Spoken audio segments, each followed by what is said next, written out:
3. ¿Qué es el análisis económico? El punto central de todas las disquisiciones de los adversarios de la autodeterminación consiste en sostener que bajo el capitalismo o el imperialismo es inalcanzable. La palabra inalcanzable es frecuentemente usada en sentidos muy diversos y mal definidos.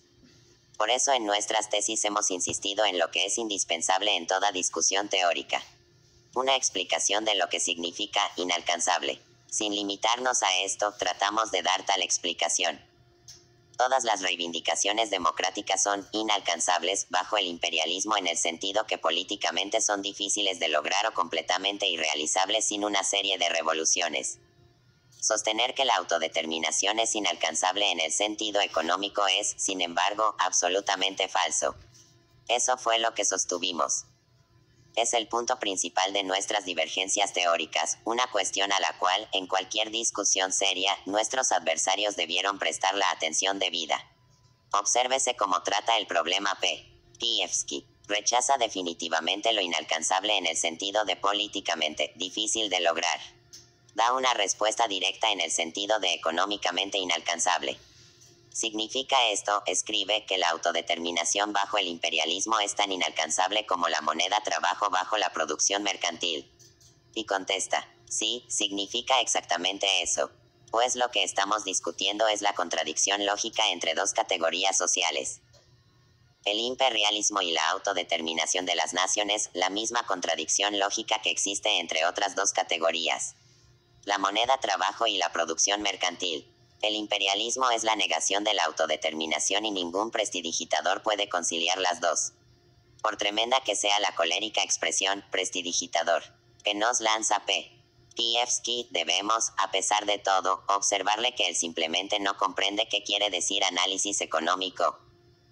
No debe haber contradicción lógica, a condición, naturalmente, de que exista un pensamiento lógico correcto, ni en el análisis económico, ni en el político.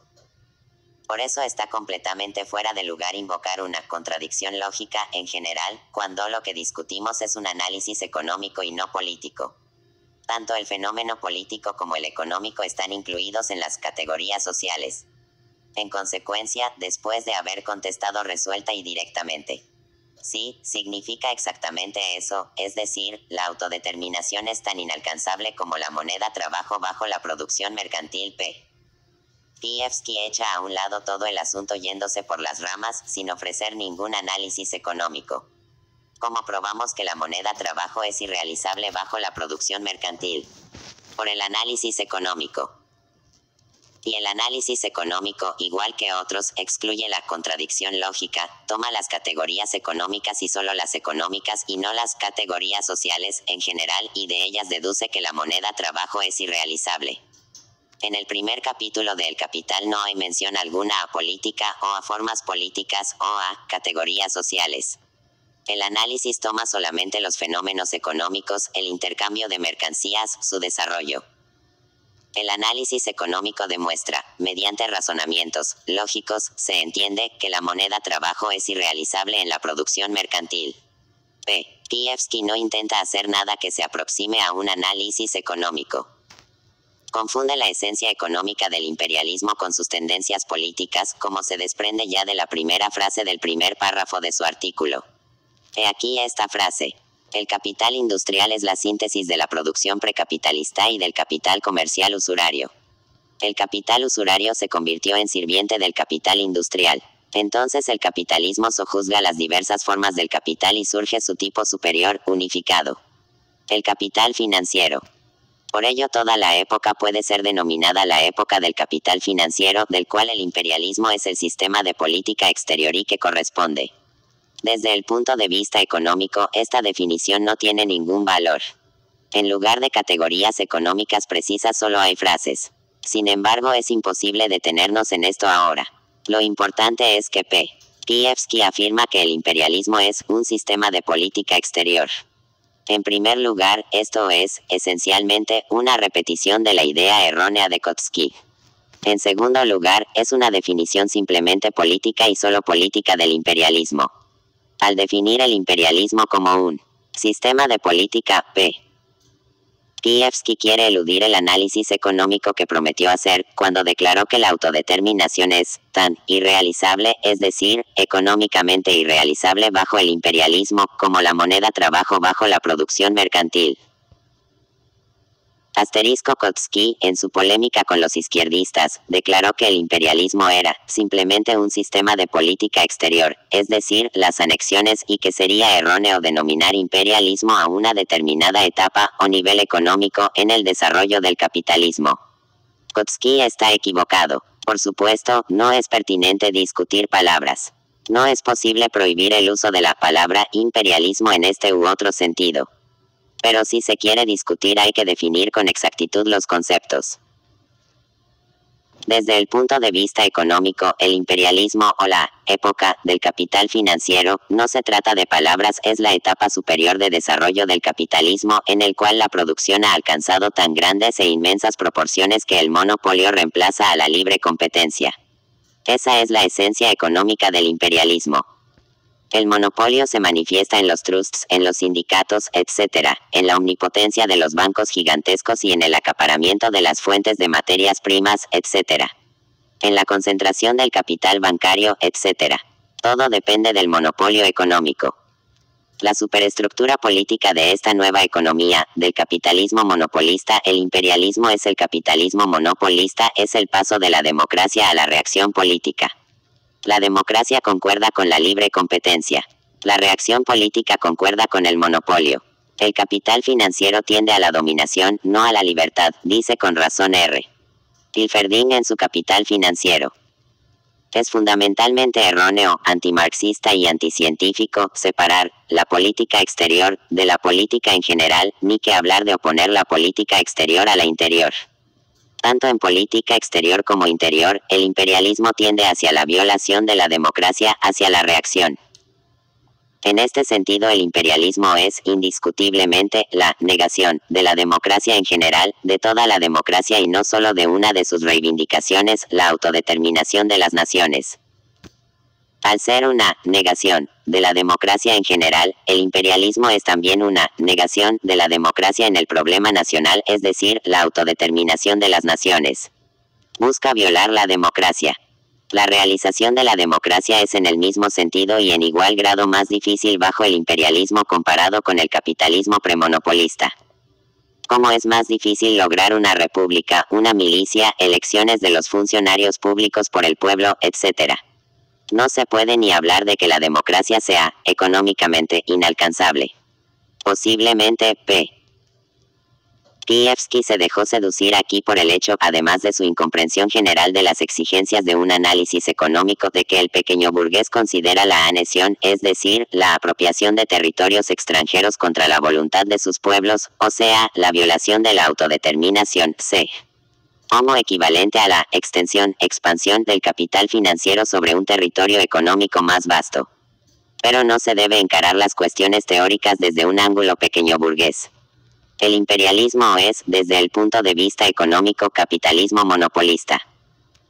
Para alcanzar el monopolio completo, hay que eliminar toda competencia, no solo del mercado interno del Estado dado, sino también del mercado exterior, en todo el mundo. ¿Es posible económicamente en la época del capital financiero eliminar la competencia inclusive en un país extranjero?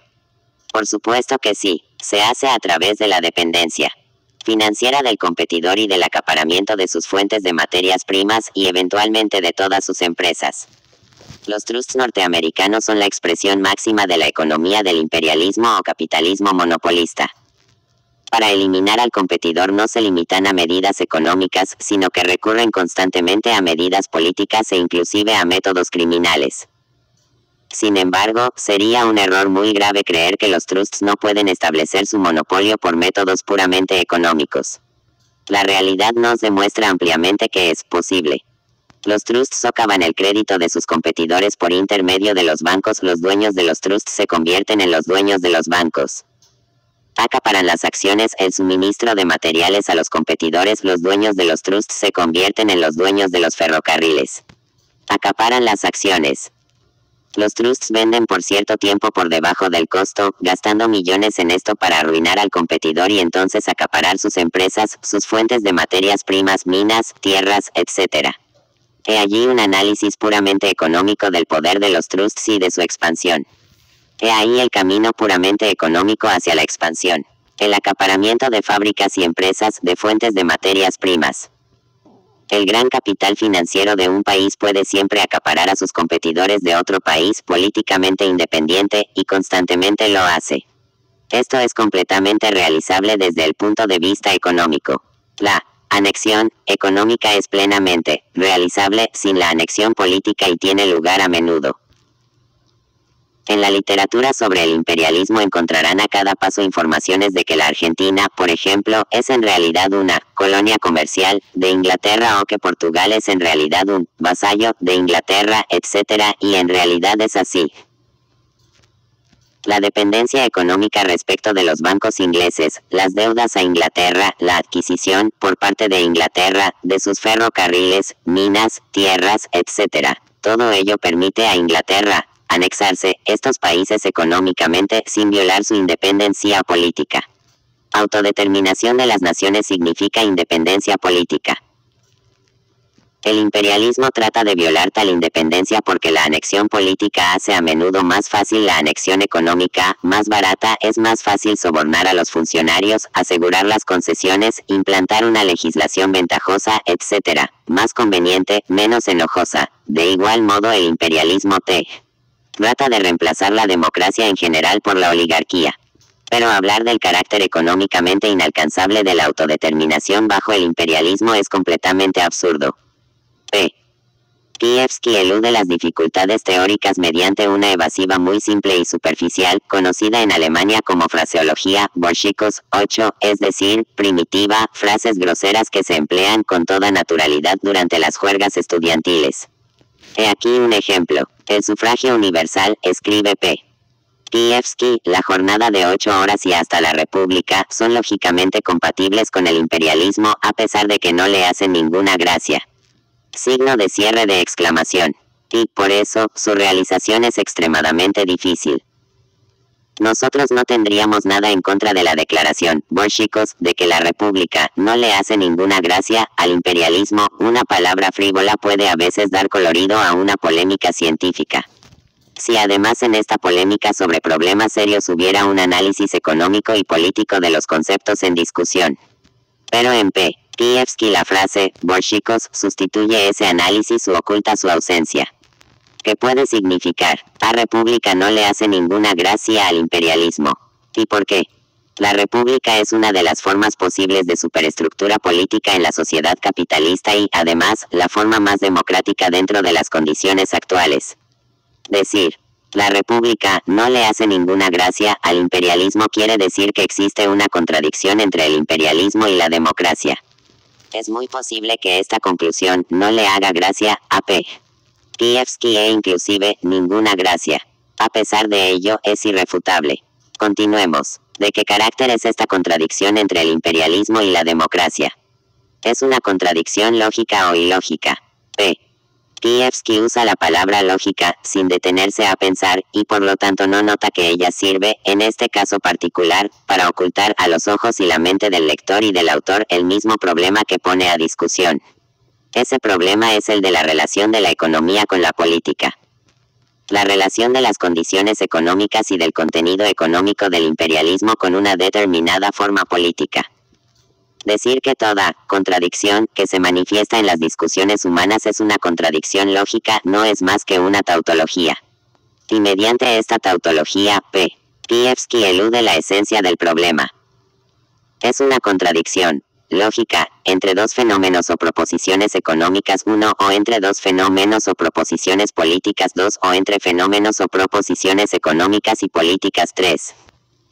Pues este es el fondo de la cuestión, ya que estamos discutiendo la calidad de lo alcanzable o lo inalcanzable, desde el punto de vista económico, bajo una u otra forma política. Si Pievsky no hubiera eludido el fondo de la cuestión, se habría dado cuenta de que la contradicción entre el imperialismo y la república es una contradicción entre la economía del capitalismo de nuestros días, o sea, el capitalismo monopolista y la democracia política en general, pues nunca conseguirá punto. Pievsky demostrar que ninguna medida democrática importante y fundamental, la elección de los funcionarios públicos o de oficiales por el pueblo, la plena libertad de asociación o de reunión, etc., sea menos contraria al imperialismo o, si se quiere, le hace más gracia que la república. Lo que tenemos, entonces, es la proposición formulada por nosotros en nuestras tesis. El imperialismo contradice, lógicamente, toda democracia política en general. A.P. Pievsky no le hace gracia esta proposición, pues destruye todas sus ilógicas interpretaciones, pero ¿qué podemos hacer? ¿Podemos acaso aceptar un método que supuestamente refuta ciertas proposiciones, pero que en realidad las hace pasar subrepticiamente, empleando expresiones tales como la república no le hace gracia al imperialismo? Prosigamos. ¿Por qué la república no le hace ninguna gracia al imperialismo? ¿Y cómo armoniza el imperialismo su economía con la república? Pievsky no pensó en ello. Le recordaremos las siguientes palabras de Engels a propósito de la república democrática. Puede dominar la riqueza bajo esta forma de gobierno. El problema se refiere a la contradicción entre la economía y la política. Engels contesta: la república democrática nada sabe oficialmente sobre diferencias de bienes entre los ciudadanos. En ella la riqueza ejerce su poder indirectamente, pero de un modo más seguro. Por una parte, bajo la forma de corrupción directa de los funcionarios públicos, de lo cual Norteamérica da un ejemplo clásico, y, por otra, bajo la forma de una alianza entre el gobierno y la bolsa.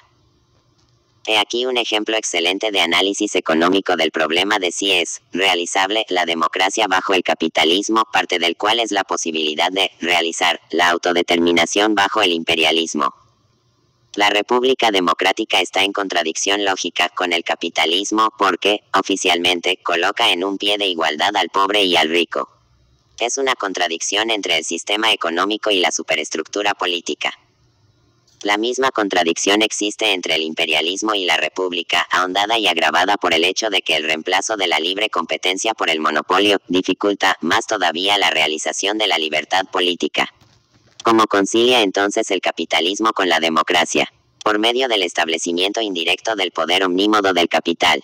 Hay dos medios económicos para ese fin. 1. La corrupción directa. 2. La alianza del gobierno con la bolsa. Esto lo sostienen nuestras tesis.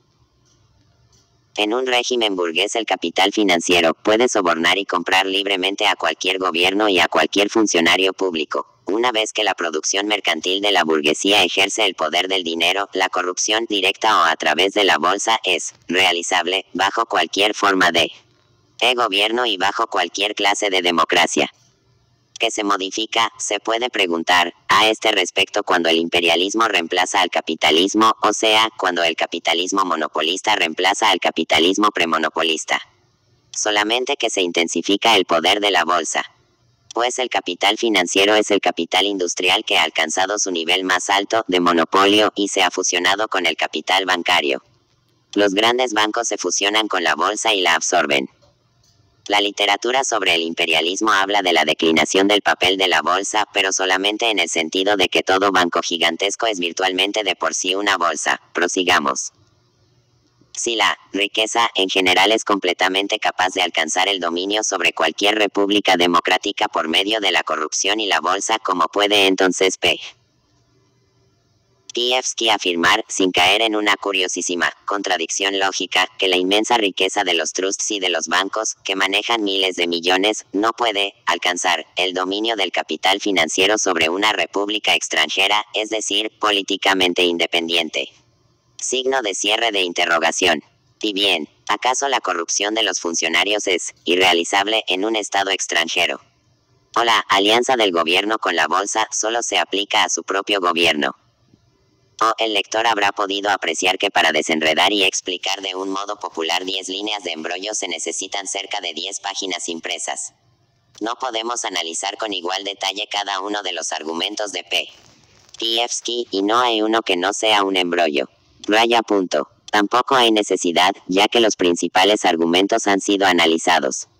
Nos ocuparemos brevemente del resto.